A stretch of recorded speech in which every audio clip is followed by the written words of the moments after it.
Happy Earth Day, everyone. Welcome to the third webinar in our Feeding the Future Sustainable Food for People and Planet series. We're delighted you could join us. I'm Ashley Boren, the CEO of Sustainable Conservation.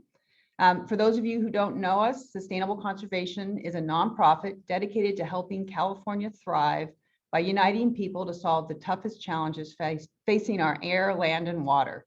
So that means that every day we bring together business, farmers, scientists, government, water agencies, other nonprofits, and others to steward the resources that we all depend on in ways that are just and make economic sense. We decided to put on this Feeding the Future series because as we come out of the pandemic, it is a good time for us all to redouble our focus on climate change and what we can collectively do to address it. We decided to focus on our global food system because we need to figure out how to feed a population that's expected to reach 10 billion people by 2050 without destroying the planet. Addressing our food system is critical to successfully combating climate change and other environmental issues, and California has a key role to play. If you didn't have a chance to see the first two webinars, you can find them on Sustainable Conservation's website at www.suscon.org in the events section.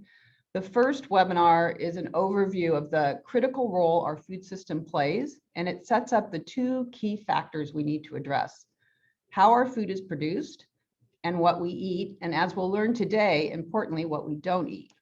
The second webinar is a great conversation about water in California that I moderated between California Secretary of Agriculture, Karen Ross, and author of the book, The Dreamt Land, Mark Arax. So if those sound of interest, and I hope they do, please visit our website for the recordings. Today's webinar is going to focus on food waste and sustainable diets.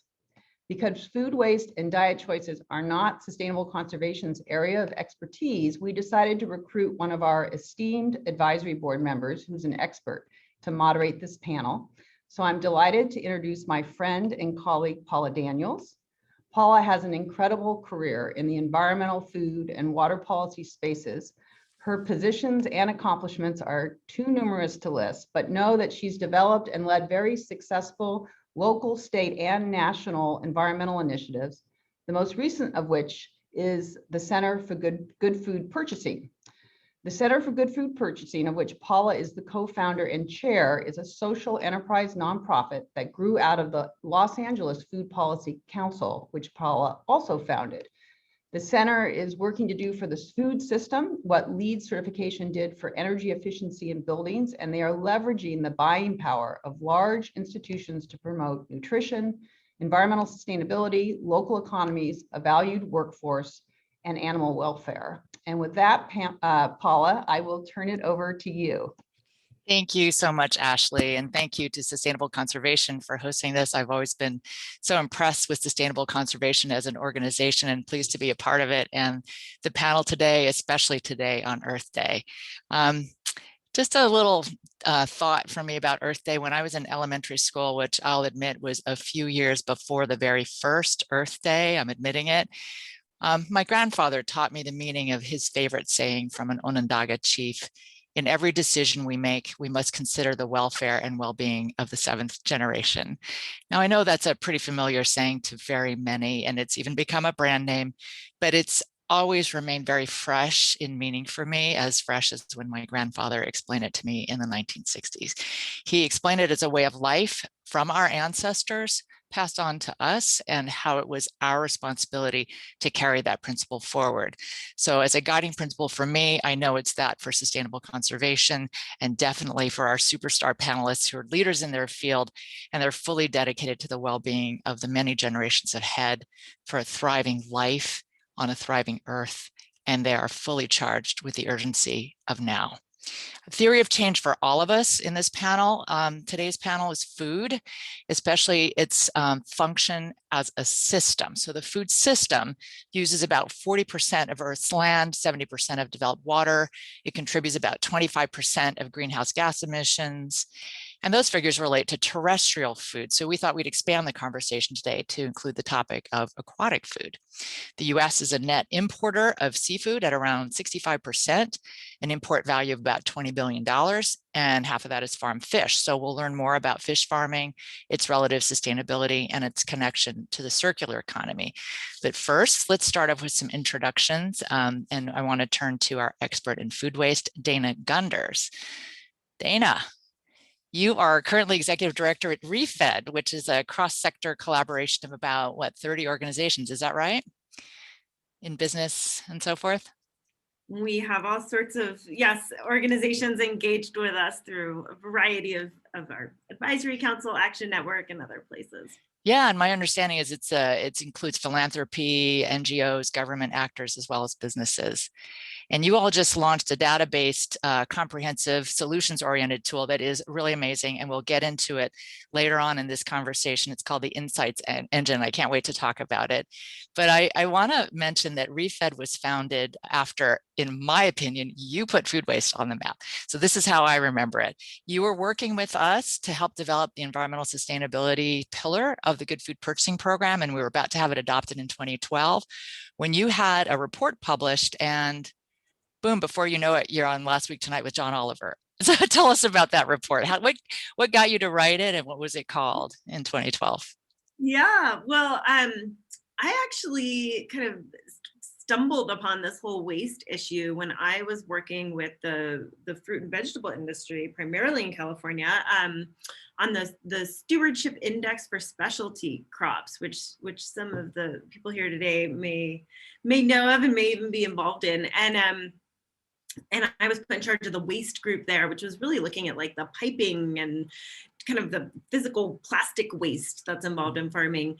And at the time I started researching it and stumbling on these numbers of how much food was going to waste, and just felt like, wait a minute, how are we not talking about this? This is kind of like energy efficiency for the energy sector, but for the food sector, but nobody's really talking about it. And I would have conversations with different of the growers and the processors involved in the project, to be like, hey, I just found this report. It says that 40% of food doesn't go, does that sound right?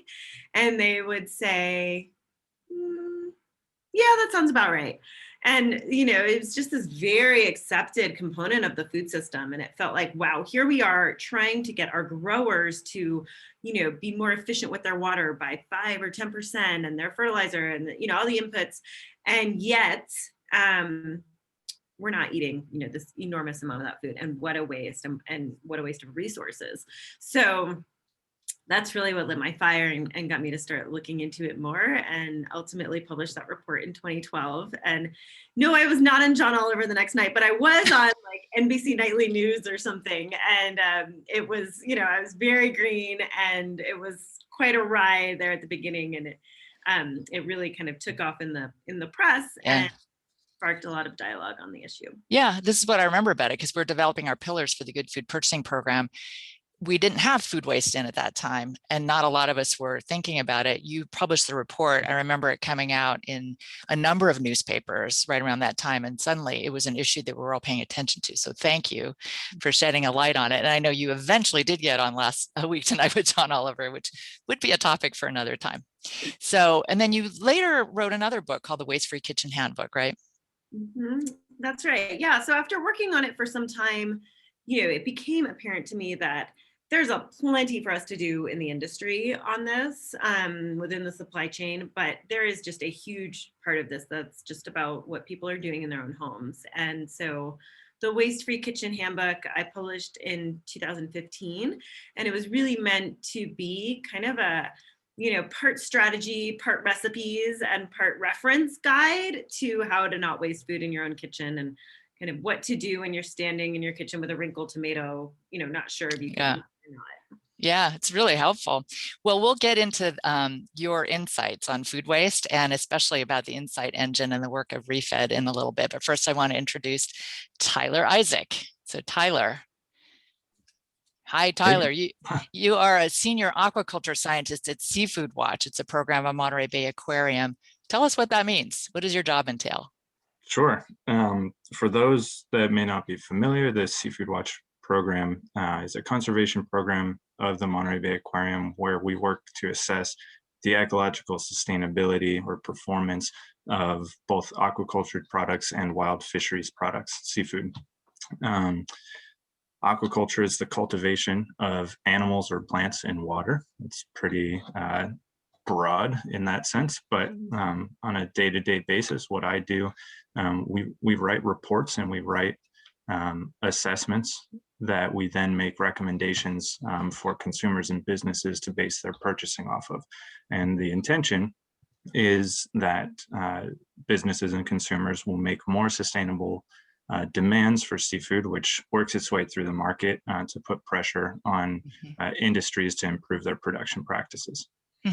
And you've worked closely with groups like Bon Appetit Management Company that does food service. They're now part of Compass Group, but they do food service for large corporate cafeterias, things like that, all the way to, you all have an app too, don't you?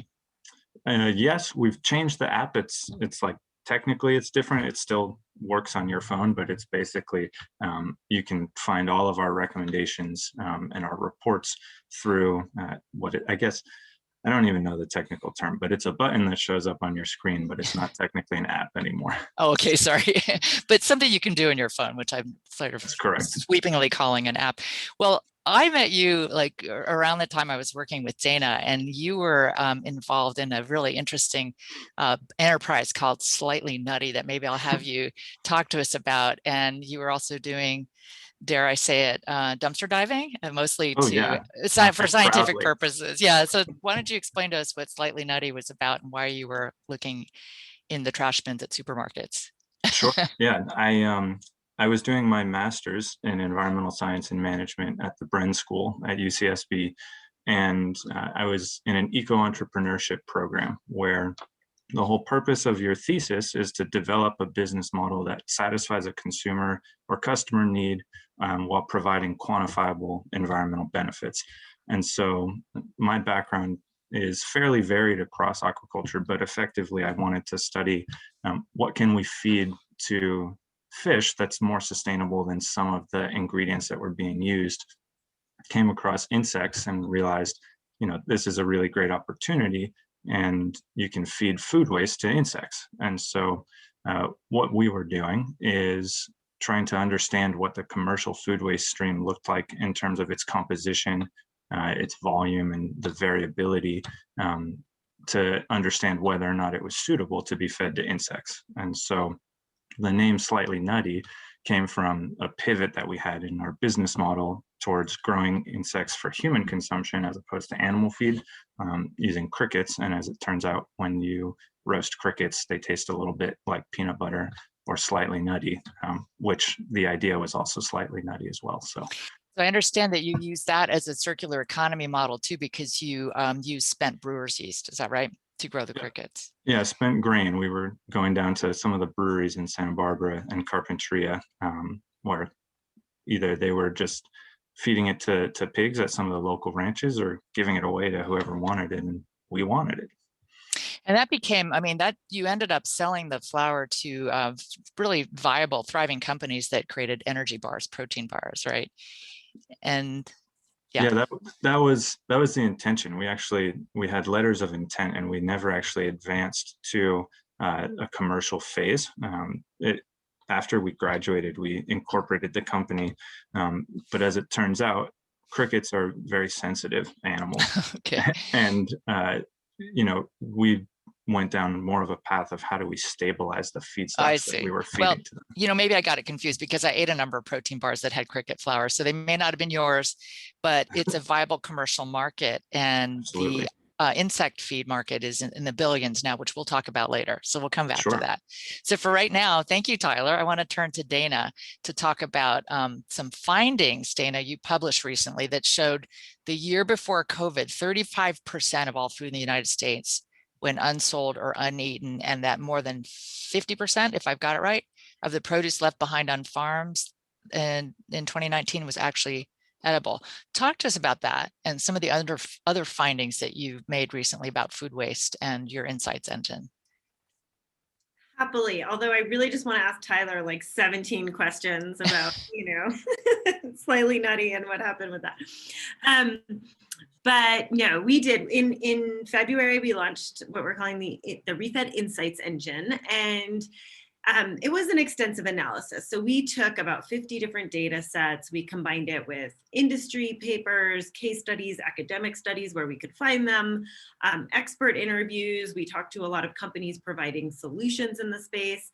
And we basically combined that all into our own methodology to come out with more granular estimates of how much food is going to waste, and not just how much, but how much in each sector and what types of food, and not just what's going to waste, but sort of how much surplus. We call it surplus food, being anything that is unsold or uneaten. And then depending on where it goes, it's wasted or not, right? So some of that surplus food gets donated, only about 3% though. And much of it, about 70% of it is still going to what we call waste destinations like landfill and incineration. So this whole analysis, you can kind of go in and hopefully someone will put it throw it into the chat. So if you want to poke around while we're talking here, you can. There's a lot of clicking fun there. And so we looked at, different ways to look at how much of food is going to waste, where it's going, et cetera. We also have a whole solutions analysis. We looked at we modeled 42 different solutions to preventing food from going to the landfill, and modeled them for how much food it saves, how much it costs or saves in dollars, what the climate impacts are, and a few other factors such as like our meals created from it. And we combine that all again in something that's very clickable, and you can sort of rank it by how much you care. If you care about climate, you can rank it by its greenhouse gas footprint. If you care about, just the net financials, you can see those tons and a few other factors. And then we also, just to sort of complete the picture, we have a directory with about 700 organizations, both nonprofit and for-profit, that are providing solutions on the topic. And we have an impact calculator where people can go on and say, I have 42 tons of produce that is going to waste right now. Tell me what the footprint of that is. Okay, now I want to compost it. Tell me what the benefit is of that. And see some of the benefits. So that's the tool. And in terms of what we found, I'd say a lot of confirmation of things we knew already, such as the fact that consumers are already, a big part of the problem. Somewhere, our analysis says 37% of all the surplus food is happening at the household level. Which is the number one, by tonnage, the top category. So that was something we kind of already knew. I would say some newer information that came out of the analysis is, one thing is just the trend line. So we actually backcast our methodology to 2010 because that's the year that the goals around this issue are set. So internationally and nationally, there are goals set for a 50% reduction by 2030. And so starting with a 2010 base year. So since 2010, the bad news was that the amount of surplus food has actually increased by almost 12%, according to our analysis. The good news is that it stopped increasing in 2016 and it kind of leveled off.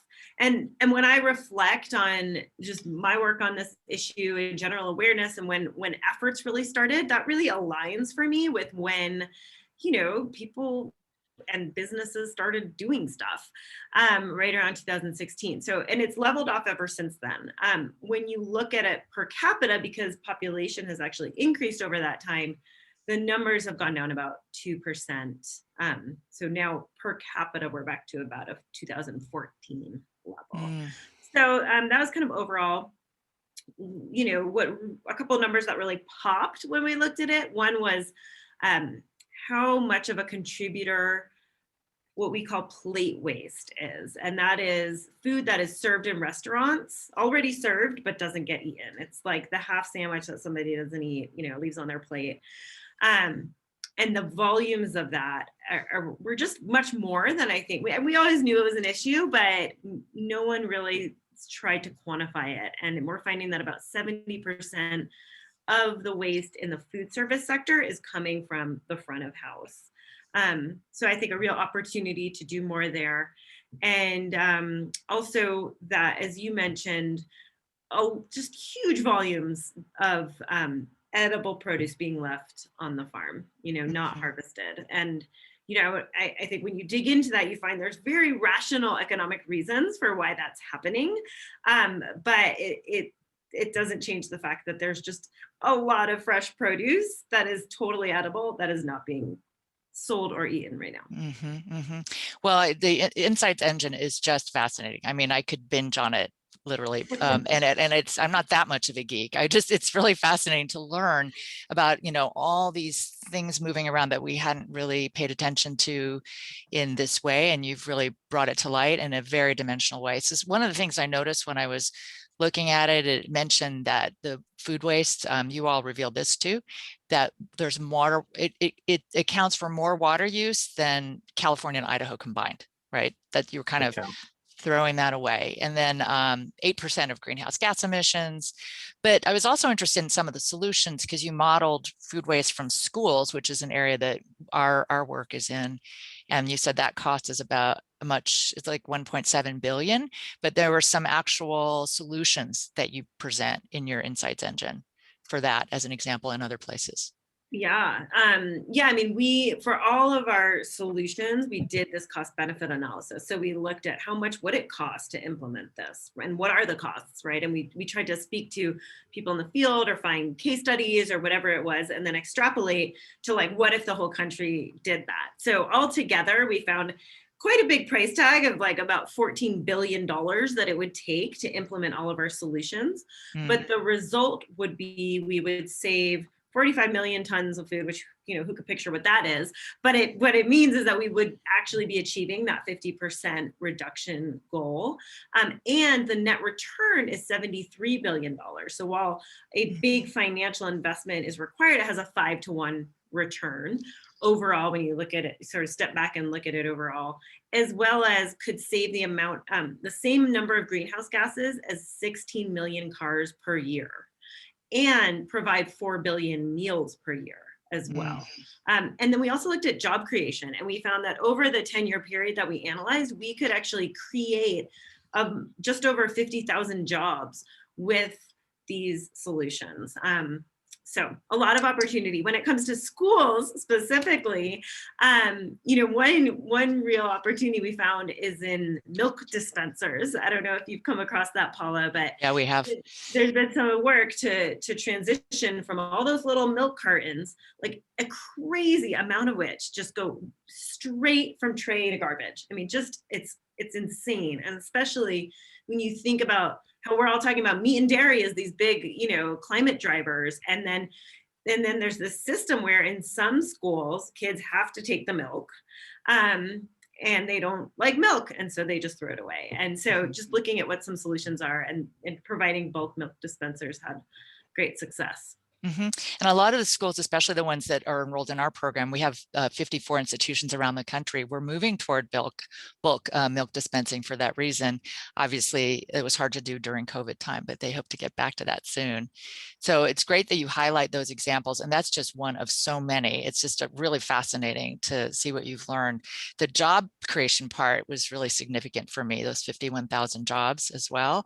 And the investment that you highlight seems to have come from a lot of different places. So it's not one single source you're saying must do this investment. It's if everybody takes their part, makes these changes, look at the return they'll get, right? Exactly. Yeah, we actually took kind of those costs that we found for each solution, and we thought about like, where would the money for this come from? Who's going to pay for this? And we have 8 different categories of capital, we call it, where, should this come from a venture capitalist or a government grant or tax incentives, or just is this something internally a company would have to pay for? And, what we found was that about half of the investment just needs to come from internally from companies paying for improvements. So that was kind of, I think, an aha about how much corporate engagement and investment we need to see directly from the industry on this issue. But when they do it, they get a good return. But when they do, they get a return, right? Yeah, exactly. Which is great. Cool. Well, did you, in part of your travels there, did you hear about venture capital investments using food waste for insect feed? You know, I don't know if I've heard of specific investments. I'm gonna listen to Tyler for that one. I do know you talked a little bit about this, that there's been a big push in the Netherlands towards this, and one of the biggest actual factories in the world being established there. But I would love to hear what Tyler has to say. Yeah, so let's turn to Tyler. Tyler, let's start with that. What is the worldwide market for insect feed and aqua feed, and talk about what that means. Sure. I would say the sky's the limit in terms of the opportunity for insect feed to be included in aquaculture feeds. Right now, overall, the aquaculture feed market is probably in the $70 to $80 billion range. And it's forecasted to continue growing to well over $100 billion annually. Right now, there are not so many commercially producing insect companies. It takes a bit of work to get up to scale. But I guess just to back up a little bit, aquaculture feed is comprised of a number of different ingredients, the same way that you have like a kibble for your dog. It's a mixture of ingredients that meets the nutritional requirements. And so insect proteins can serve as a replacement for things like either fish meal, which is a powder, a high protein powder made from small fish like anchovies, or even soybean meal, which I'm sure we're all aware of. And insects are considerably more expensive than those right now, but partly, if not entirely, driven by the lack of scale. So it's starting to get into some additional investment now that some of the legislative barriers have been overcome. It's been authorized in the United States to be included in poultry and salmonid feeds, but not pet feeds, whereas in Canada, it's been authorized, I believe, in pet feeds and salmon feeds, but not poultry. In the EU, I believe it's authorized for all three, which kind of knocked the first domino down. So last year alone, I think there was over $400 million invested through venture capital into some of these firms, which is an exponential increase. It's roughly 3 times the previous 3 years combined, or rather double the previous 3 years combined. Overall, I'd say it's been about just over $1 billion total invested in some of these companies. To grow insects for aquafeed specifically, right? That's correct. Yeah. And that's what I've encountered. That Dana mentioned in the Netherlands is a company called Protix. And they are one of the more advanced companies in this space. There's a handful of them. But amongst the handful, they're using different feedstocks. So some are using commingled food waste, whether it's pre or post consumer. And then some are using more I guess, consistent streams, right? Food waste varies in its composition potentially throughout the year. There's a firm in the United States called EnviroFlight, which is raising this insect, the black soldier fly larva, similar to what we were doing on obviously a much bigger scale, but they're using the spent grain from corn distilleries and ethanol production. And so, the feedstock potential goes beyond just food waste, but rather any sort of really organic waste that's available in large quantities can be utilized by this insect. Mm-hmm. There's a company that I had some interaction with called Y Insect based out of Paris that are also doing the same thing. So what makes the insects, it's an attractive circular economy solution, right? You're taking food waste, agricultural waste, and using it to grow bugs to go as an ingredient in aquafeed. Mm-hmm. Is that also a more sustainable option? Is it better for the environment?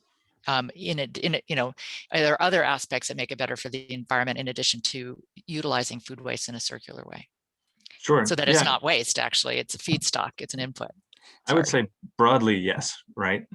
Considering that these are animals that are being produced, you need to account for things like the climate control in the facility and pathogen control, and there's a lot of labor involved. And so in terms of sustainability, provided that the system is built properly using energy efficiency, et cetera, it can be dramatically more sustainable than the proteins that it competes against, like fish meal and soybean meal. Fish meal is largely coming from fisheries still. There is an increasing fraction that's coming from byproducts, which are like the guts or the heads and skeletons of seafood that have been filleted. But that's still a relative minority. So most of the fish meal comes from wild fisheries. In many cases, varying sustainability. Some can be with significant environmental concerns associated with things like bycatch or overfishing, and some are responsibly managed. So as most of the things in my life and my work, it depends. When it comes to things like soybean meal, I think the environmental impacts are a bit more tangibly understood. The majority of the soybeans in the world are produced in the United States and Brazil. And in Brazil, there's been a massive amount of deforestation that's occurred to produce soybeans in areas like the Amazon or the Cerrado, which is just south. And so the use of insects is not only more sustainable from its offsetting food waste from going into the landfill or incineration, as you'd mentioned, but it's also got the potential to offset the consumption of some of these other proteins that may have sustainability issues as well. So that's why we're seeing a lot of interest in it now. It's a pretty growing sector and interesting to see. So let's talk about sustainability of aquaculture in general, because I think there's a lot, from what I encounter in conversations, there's a lot of differing views, and there may be some confusion about the different types of aquaculture production. So my understanding from looking into this field many years ago was that there's these basic types of production. So there's the ocean-based and net pen, where a lot of salmon is grown. And then there's land-based aquaculture production, which can be in ditches or raceways on land, like catfish. And land-based can also be in warehouses, in recirculating tanks. So there's when you say aquaculture, it encompasses a lot of different types, including the intertidal zone where oysters are grown. Is that right? Did I basically summarize it right? And they all have different kinds of impacts. Absolutely. It's frustrating as a scientist sometimes for aquaculture to be grouped together, because that's like saying agriculture is unsustainable, right? Where aquaculture spans hundreds of different species in hundreds of different areas with different types of production systems. So as you mentioned, those are the two basic distinctions, the ocean-based and the land-based. And there is, in the United States, it's mostly production in ponds with catfish. I think that's the largest species we produce here, about 160,000 tons. And we're actually the second largest producer of channel catfish in the world after China. That's followed up, I believe, by oysters, which, again, as you mentioned, are cultivated in this intertidal zone, oftentimes in, small cages or rafts. And then after that, we have crayfish and trout are produced in raceways, typically built out of concrete and using springs in Idaho, where they're using groundwater that's then returned into a river. So very little actual water consumption. And then crayfish are oftentimes grown in concert with rice in the South in shallow ponds, but can also be used or grown in monocultures as well. So that's just in the United States, but broadly throughout the world, all of those different systems are used to cultivate pretty much any aquatic species you can imagine. And then there's even there's a growing type of farming, of kelp farming, to sequester carbon in the ocean, but also to they have it's almost like regenerative. They call it regenerative aquaculture, where they're growing oysters and kelp at the same time. Oysters filter the water out of impurities, and kelp sequesters carbon, and then you can eat both. So it seems like another good option, right? Yeah, it's a nod to indigenous farming practices, which have actually been cultivating things in polycultures for thousands of years. There's actually evidence of that being done in Hawaii in many thousands of years ago. And so it just makes good sense to do that. And you can even integrate that into a salmon farming system, where potentially uneaten feed or their feces in a net pen may be consumed and absorbed downstream by things like oysters or scallops, as well as kelp. That's called integrated multi-trophic aquaculture, which, complicated way of saying polyculture. And hopefully more regenerative. So I know your Yes. Seafood Watch app is really great. I use it, you know, when I'm in a restaurant or in a seafood store to figure out what the information on each fish. But by and large, when I choose fish, I try to choose US grown because I feel like we know about its practices, and I generally choose a land grown fish like trout or catfish. What do you think about my choices there? Yeah, and right now we have green ratings for catfish and trout farmed in the United States. And you know, consumers make purchasing decisions based on many different sustainability criteria, or even things that have nothing to do with sustainability. Seafood Watch, our assessments cover explicitly the environmental impacts. I would say there are other things to consider that we've developed tools for, such as social issues and human rights in the production of those products. But even further, like you mentioned, supporting local business is oftentimes something that people really support. So it's hard to source an unsustainable aquaculture product in the United States that's been grown in the United States.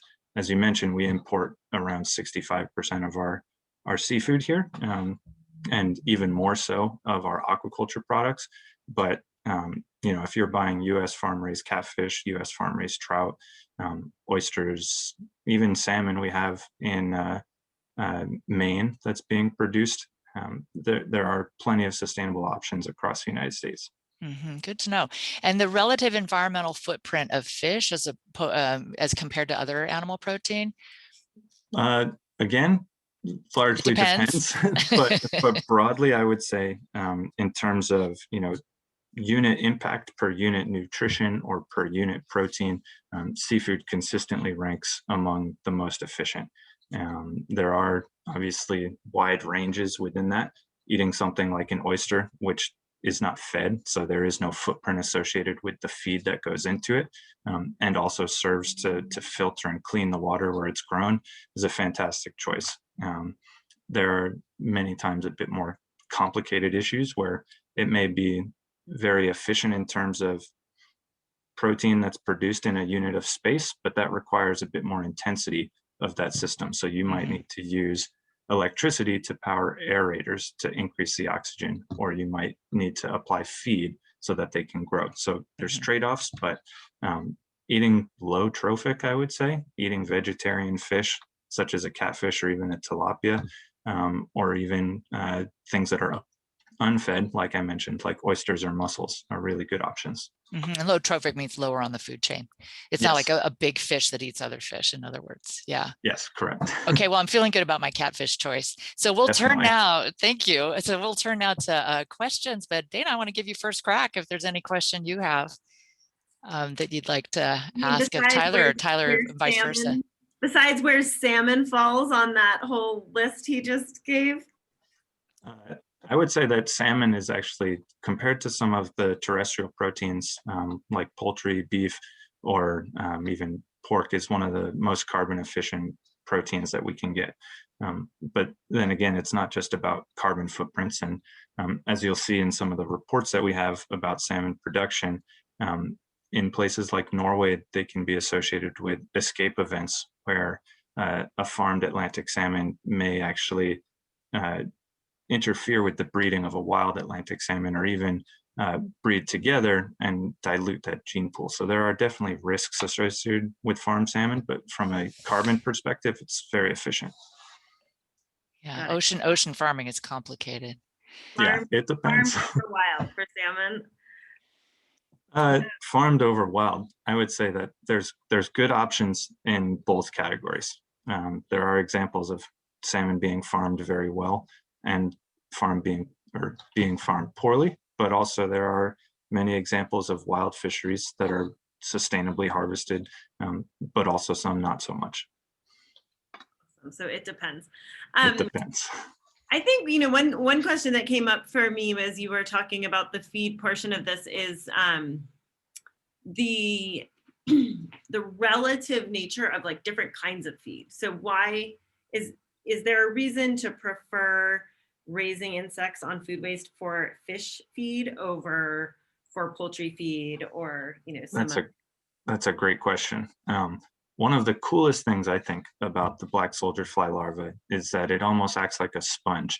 And so it's typically reflected in its fatty acids or the lipids in the insect itself. It mirrors or absorbs the feedstock that it's consuming. And so if you're feeding them something that is a commingled food waste stream, it will take on some of the characteristics of those waste products. Whereas if you fed them something that was much more, I guess, uniform, then it would still take on those characteristics, but you can use the diet to tailor the insect to what you want. If you would like an insect that has high levels of omega-3s, you might want to be sourcing your food waste from an area where there's high levels of seafood waste products in there because they can absorb that. The bottom line is you could do it though for poultry, right? So it's viable. Yeah. Yeah. So it's a good option, and poultry generally eats insects anyway. So we could change the word waste to food input. I mean, I don't know. There's a better word for it. Food as a, it's not a waste, it's a resource. One way to visualize it is if you put a chicken in a field of soybeans, he's not going to pick the soybeans off of the plant, but he's going to be picking around in the dirt for grubs. Right. So it's only natural. I'll say that in our insights engine, one thing we have not yet been able to include is seafood production. We sort of reflect it later in sort of once it gets to the supermarket and any waste that happens there, but less so at the production level. And one thing I've always been curious about is frozen, and I've heard about, but don't feel super knowledgeable, maybe is around frozen seafood and its implications on waste, because I know, it's such a perishable item, and that it is an item that gets wasted quite a bit once it gets to homes and stores. And it seems like keeping it frozen throughout that is an ideal setting, but I don't know how that kind of relates to the production side. Yeah. I'm less knowledgeable about waste in these value chains than some of the environmental impacts associated with production, but depending on the product and where it's produced, there can be considerable waste. For example, much of the farm shrimp that we consume is coming from overseas, in many cases in areas where there's limited infrastructure. And so there can be waste if they're not able to move the shrimp from the pond to the processing facility fast enough, or perhaps from the processing facility where it's frozen has to move through multiple hands before it reaches an export facility. So it may have thawed and refrozen, and they may decide to discard it because the quality is lower. In other cases where you have like frozen salmon or frozen cod coming from up north, the technology has advanced dramatically over the past 10, 15, 20 years to the point where frozen is fresher than fresh. It takes about a week for a fresh seafood product to get to the supermarket, and then who knows how long it's been on the counter before you buy it. But many of these operations are freezing at sea now. So it's out of the water, frozen in a couple of hours, and by the time you eat it, it's the first time it's been thawed. And I fully support eating frozen seafood. It can actually dramatically minimize the carbon footprint as well. In order to move a fresh seafood product, it typically needs to be flown, which has a massive carbon footprint. Yeah, so frozen's a good option. So we have some audience questions coming in, and I'm going to read out a couple of them. One is there a country's fish or shellfish that should be avoided in terms of aquaculture impact? In other words, are there places that are really having a hard time making it work on all accounts? I would say I'm not currently aware of a country where every single product that they produce is rated red for us.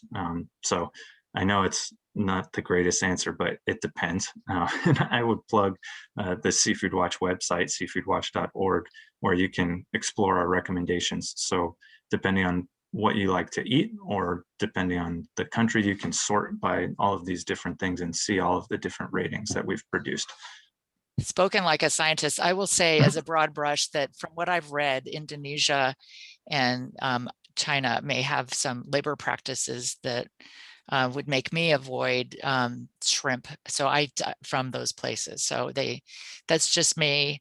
But I tend to choose US, I'll choose US shrimp or the Gulf of Mexico shrimp as well, Mexican shrimp. And I will mention too that our ratings, again, they don't include assessments of those human rights conditions. We have a separate tool that we've developed for businesses to be able to work with their supply chain to identify those risks. But you're absolutely right. There are allegations of human rights abuses throughout Southeast Asia in these sorts of supply chains. So I would say the easiest thing to do, as you mentioned, buying US tends to minimize that risk, but also asking the retailer where you're buying seafood from what they're doing to combat human rights abuses in their supply chains. Yeah, and the crazy thing about the imports, the way we calculate imports in the US is that we do produce a lot of fish here, but then we ship it somewhere else to process and bring it back. Is that right? Yeah, that's where that 65% import number comes from. It's typically been thought of as over 90% of the seafood that we eat is imported. But if we parse it out that way, and there was a book on this, by the way, if folks are interested, called American Catch by Paul Greenberg, where he highlights a lot of this. So one of the questions that I'm seeing is, how are we going to convince Americans to eat insects? So you were talking about not people having to eat insects, but feeding it to animals, right? Which they already eat insects anyway. But what about people? Well, the way that we did it when we were master's students was we would be presenting at an event or a fair in Santa Barbara. And if you feed it to the kids, because the kids love to freak their parents out, and the kids like it, then the parents would end up trying it and be like, oh, it tastes like a sunflower seed. It's like, yeah, and they've eaten insects throughout the world for thousands of years. So I think, I'm not so involved in this field anymore, but what they've been doing has been working. I think the consumption of these products has continued to increase over time. I don't think we're going to replace potato chips with insects, but no.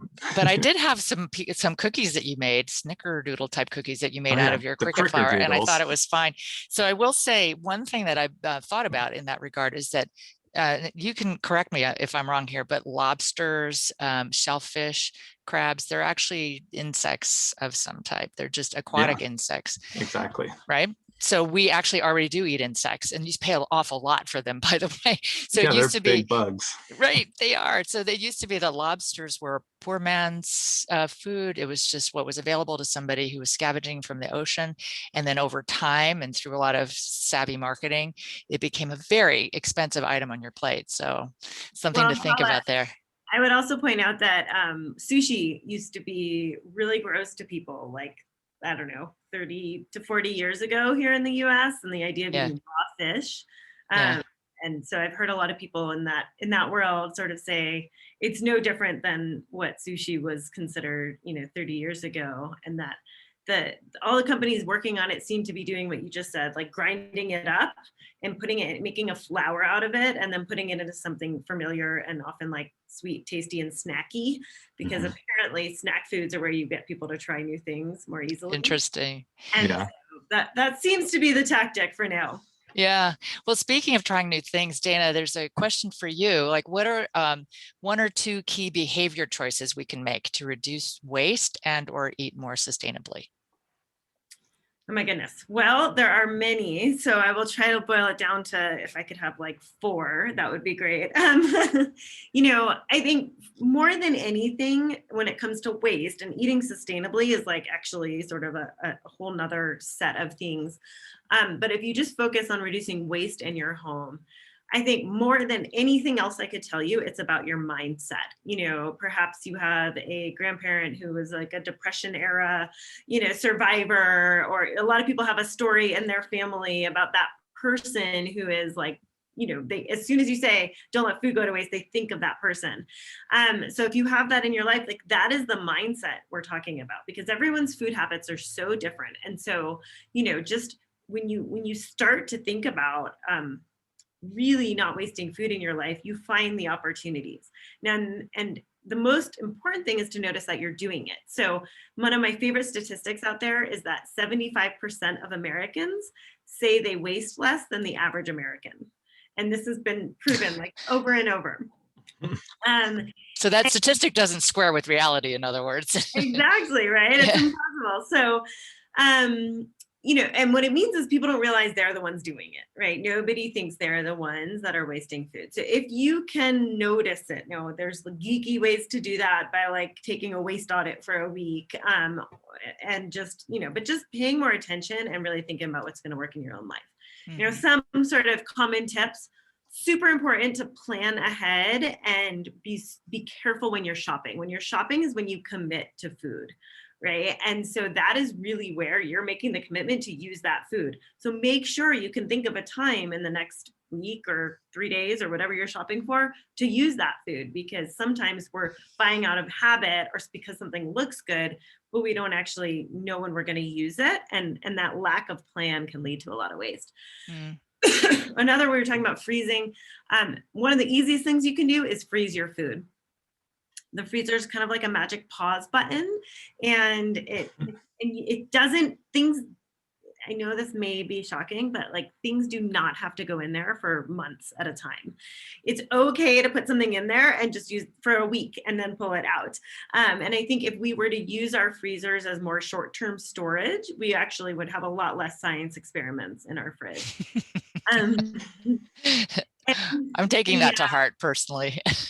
Yeah, I feel very seen. Yeah, me too. A third is, you know, what sometimes people call the eat down challenge. And that's more about making sure you're using stuff up before you're going back to the store. You know, like in my household, this scenario plays out all the time where my husband opens the fridge and he's like, we have nothing to eat. And he closes it and I open, I'm like, we have like 3 meals in here. We just have to, you know, cook them and find them. And so, you know, some people have like Waste Less Wednesday or Stir Friday, like that day where you can just kind of use everything up, eat your leftovers, you know, that sort of day. Actually take something out of the freezer that you put into it. So that is another positive habit. So one thing I would say is that buy Dana's book, Waste Free Kitchen, because I think a lot of those tips are in there. So there's one last question we'll have, and then we'll have some wrap up comments by our panelists. The question is, this person's gone to a market and they say the fish come and they arrive without a head or a tail. What happens to the head or tail? Does that become waste? This bridges both of your topic areas, but Tyler, you might know the answer to this one. Sure. You guys are going to hate me, but it depends on when that It depends. tail Okay. was removed, but and also the species. But for things like farmed salmon, for example, or wild salmon, it's almost a guarantee that every part of that fish has been used. And the heads and the tails are typically used to either be reduced back into fish meal, which can be included in other feeds, whether it's for other fish or for poultry. But it can also be used to create things like fish stock. I know that I personally, when I buy a fish with a head, I'll use the head to make a stock. And in other cases, they're used as bait in things for like crab or lobster traps.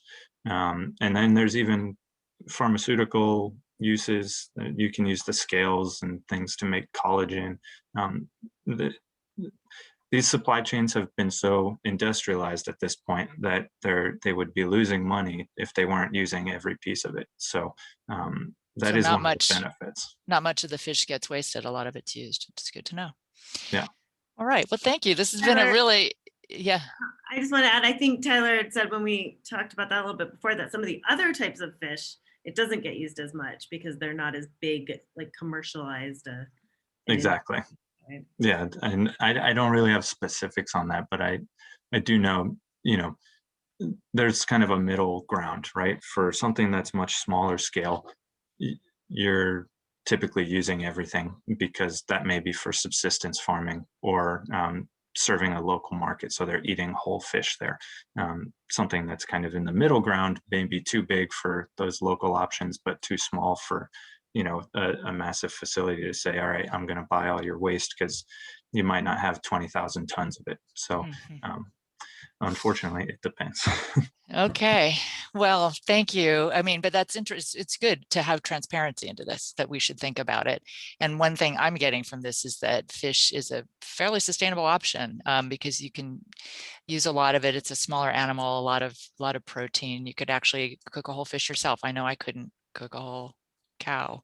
So Oh, definitely. yeah, so I have the option of putting a whole fish in my oven and using a lot of it. So this has been a great conversation. Thank you both so much. And so I would just like to wrap up by letting you offer any closing thoughts, including a Earth Day wish, if you'd like. I guess I could go first. First, thank you, obviously, to Ashley, Hannah, and both Paula and Dana for joining here. And I guess my Earth Day wish would be, I wish that we could focus more on the human side of food production. And one of the things that my colleagues and I say when we're talking about some of the work that we do in improving shrimp production is it's about the shrimp farmer, not about the shrimp. And there's often a face behind the food that is being produced. And we need to hear their stories and understand what they need. Thank you, Tyler. Dana? Yeah, I think my closing thought would be that, you know, we talk about food waste as if it is one problem. It's actually a set of system-wide things going on, right? And so, you know, what it looks like in terms of things not being harvested at the farm level is very different from too much being served on a breakfast platter. So I just hope that everyone can, you know, if you're interested in this issue, which you came to hear and learn about it today, please take the time to sort of learn about what it means for your particular role that you play, whatever that may be. And always happy to, we at ReFed are always happy to talk more about it. So happy Earth Day, everyone. Yeah. Thank you to everyone for hosting this as well. And my last comment is do use the Seafood Watch phone device, whatever it is. And let's call it an app. And then go to the ReFed website. It's fantastic. It's phenomenal organization. That's a very, very interesting tool. And you'll see the insight engine there and their roadmap to 2030. So my last thought is I'm just really grateful that there's people like Dana and Tyler and Ashley in the world and the organizations they represent. Thank you, Ashley. Over to you. Boy, wow, you guys, that was fantastic. So that I learned so much in just this hour that I did not know. Like, for instance, frozen is fresher than fresh. I had not thought that. I think this was just such a great conversation for Earth Day, because you guys really touched on the system level issues that we really need to address, but also what we can each do, you know, individually, which is so appropriate for Earth Day. So on behalf of Sustainable Conservation, thank you all very much. And I'm sure on behalf of the audience as well, thank you. And then thank you everyone that has tuned in today. We're delighted you could join us.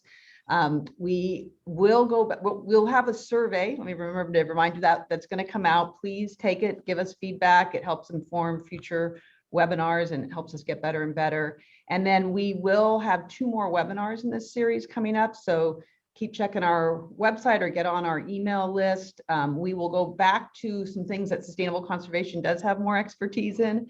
The next one is going to be about food production and efficiency as a non-fish food production. We covered that today, but back to other types of crops and things that we eat. And we'll particularly look at the dairy industry and the role of production efficiency in California and other environmental issues.